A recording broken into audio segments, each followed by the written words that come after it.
Smart Ahmednagar news. एक minute doctor साहेब निवेदन दिलं प्रशासनाला, काय नेमकं मागणी आहे? 6 तारखेला रामनवमीची मिरवणूक झाली, त्याच्यात काही निर्वीचे अवलादी होते. त्या निर्वीचे अवलादींना अहमदनगरमध्ये दंगल घडवायची होती, म्हणून त्यांना एकच पर्याय आहे की दंगल घडवायची असेल तर मुस्लिम समाजाला काहीतरी हिणवण्याचा.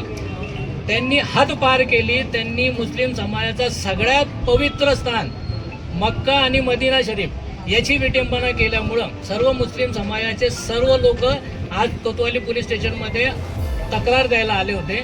माननीय DYSP साहेबांशी आमची चर्चा झाली.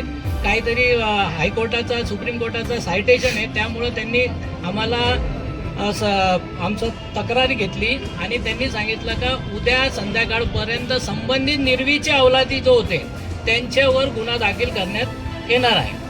आणि हे जे सगळे प्रकार चालू आहे, फक्त त्यांना असं वाटतंय की कुठंतरी मुस्लिम समाजाला डिवचायचा आणि मुस्लिम समाज रस्त्यावर उचलन.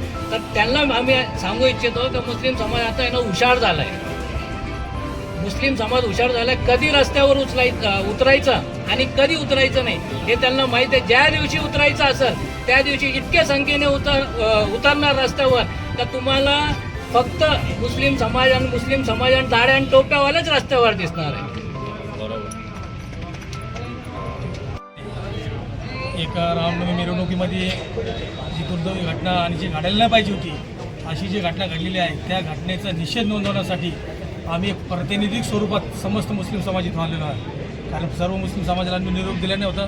फक्त जे सामाजिक कार्य करणारे लोक आहेत त्यांनाच आम्ही इथं बोलवलं होतं आणि आदरणीय भारती साहेबांकडे आम्ही निवेदन दिलेलं आहे. परंतु सत्य घटना आहे, पोलीस डिपार्टमेंटला सुद्धा माहीत आहे की कोणी केलं काय केलं. त्याच्यावर पोलिसांनी कठोरात कठोर कारवाई करणे अपेक्षित आहे. परंतु प्रत्येक वेळेस मुस्लिम समाज हा संयमाची भूमिका घेतो आहे. याचा अर्थ असं नाही की मुस्लिम समाज शांत आहे. आम्हाला संविधानाने दिलेले जे अधिकार आहे त्या अधिकारानुसार आम्ही पुढील आंदोलन वगैरे करणार आहोत. परंतु सध्या पोलीस प्रशासनाने आम्हाला सकारात्मक एक भूमिका घेतलेली आहे की ज्यांनी हे कुठाने केलेलं आहे किंवा ज्यांनी घोषणा दिलेली आहे ते चुकीचे काम ज्यांनी केलेले आहे त्यांच्यावर ते सक्त कारवाई करणार आहेत. त्यांनी आश्वासन दिल्यामुळं सदरचं आम्ही समस्त मुस्लिम समाजाचे आमचे जेवढे माझे बांधव आहेत, माझे लहान बंधू आहेत, कार्यकर्ते आहेत, सध्याला शांत बसलेले आहेत. परंतु मला प्रशासनाला विनंती आहे, वारंवार हे घटना का घडत आहे नगरमध्ये हे वारंवार घटना का घडत आहे? कारण याच्या मागं मास्टर माइंड कोण आहे याचा शोध घेणं फार आवश्यक आहे. कारण हे वारंवार घटना जे घडत आहे त्याच्यामुळे हा शहराचं वातावरण अदूषित होत आहे. दूषित करणारं वातावरण जो दूषित करत आहेत अशा लोकांना तुम्ही कठोर कारवाई करावी. कारण कोणी नंतर याच्यानंतर असं कुणी उगवणार नाही, पुढे येणार नाही. आक्षेप काय आहे आणि प्रशासनाने काय तुम्हाला आश्वासन? आक्षेप आहे की ज्यावेळेस जे धार्मिक मिरवणुका निघत असतात, पण आपला भारत देश हा सर्व धर्मसमभावाचा आहे. आम्ही सर्व धर्मांचा मान राखणारे आहोत. आम्हाला कोणत्याही धर्माविषयी द्वेष नाही आहे. परंतु सर्व सण उत्सव साजरा करत असताना सर्व धर्मांचा सन्मान प्रत्येकाने ठेवला पाहिजे ही आमची समस्त मुस्लिम समाजाची मागणी आहे. परंतु परवा दिवशीच्या मिरवणुकीमध्ये 10% फक्त 5% समाज जे कंटक आहे. सर्व समाज चांगला आहे, मी समाजाला दोष देणार माणसं नव्हतो आम्ही, पण याच्यातच 5-10% जे लोक आहेत हा वातावरण दूषित करण्याचा प्रयत्न करत आहे. यामध्ये यांनी काय चुकीचे बॅनर लावलेले आहेत. यामध्ये त्यांनी फार म्हणजे बॅनरबाजीमध्ये इतकं वाईट पद्धतीने लिहिलेलं आहे की त्याचा आम्ही इथे उल्लेख करू शकत नाही. कारण हा विषय इंटरनॅशनल दर्जाचा होऊ शकतो. कारण मुस्लिम राष्ट्रांनी जर याच्यात हस्तक्षेप केला तर आम्हाला बी आमच्या भारताचं प्रेम आहे. त्याच्यामुळे आम्ही संयमाची भूमिका सध्याला तरी घेतलेली आहे. पण पोलीस प्रशासन काय कारवाई करतो आम्ही 2 दिवस वाट पाहणार आहोत. त्याच्यानंतर आम्ही आमची भूमिका टिकवणार.